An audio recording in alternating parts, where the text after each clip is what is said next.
ഒരു വശത്ത് കടുവാക്കുന്ന കുഞ്ഞോട്ടി, മറുവശത്ത് പോലീസ്. ഒരു പൊട്ടത്തോക്കും നീട്ടിക്കാണിച്ച് ആ വക്കനെ ഒരു തവണ ഓടിച്ചു വിട്ടു പറഞ്ഞിട്ട് ഒരു കാര്യമില്ല. അവരിനിയും വരും. നമ്മൾ വിചാരിക്കുന്നതിനേക്കാളും സീരിയസാ ഇപ്പൊ സിറ്റുവേഷൻ. എനിക്കാണെങ്കിൽ മേലാഫീസർമാരുടെ മുന്നിൽ പിടിച്ചു നിൽക്കാൻ പറ്റാത്ത സ്ഥിതിയാണ് ഉള്ളത്. രാഷ്ട്രീയക്കാരുടെ സമ്മർദ്ദവും ഇടപെടലും ഒക്കെ ഉണ്ട് ഇതിന് പിന്നിൽ, പക്ഷഭേദമില്ലാതെ. അതുകൊണ്ട് തന്നെ ഇക്കാര്യത്തിൽ എത്രയും പെട്ടെന്ന് ഒരു നീക്കുപോക്ക് ഉണ്ടാക്കിയേ പറ്റത്തുള്ളൂ. എന്ന് വെച്ചാൽ എത്രയും പെട്ടെന്ന് അതുങ്ങളെ പിടിച്ചെങ്കിൽ കിട്ടിക്കണമെന്ന്. അതായത് ഇന്നോ നാളെയോ തന്നെ. അതിനുള്ള ഏർപ്പാടുകൾ എന്നതാന്ന് വെച്ചാൽ ഇന്ന് തന്നെ ചെയ്യാൻ വേണം.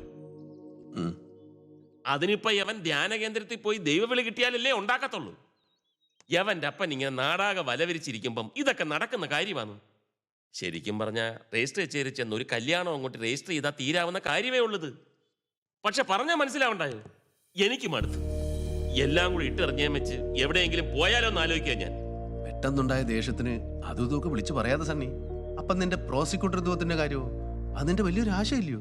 ഒന്നും ഇല്ലേലും വേണ്ടില്ല, ഇച്ചിരി സമാധാനം കിട്ടിയാൽ മതി. എന്നതാ നീ പറയുന്നത്? നീ ഒരുത്തനായിട്ട് അതെല്ലാം വരുത്തി വെച്ചത്. എനിക്ക് വയ്യാന്ന് 100 തവണ ഞാൻ പറഞ്ഞതാ. എന്നിട്ട് എല്ലാം കൂടെ തലയെ കൊണ്ടു വെച്ചിട്ട് എന്നെ ആൻസിയെ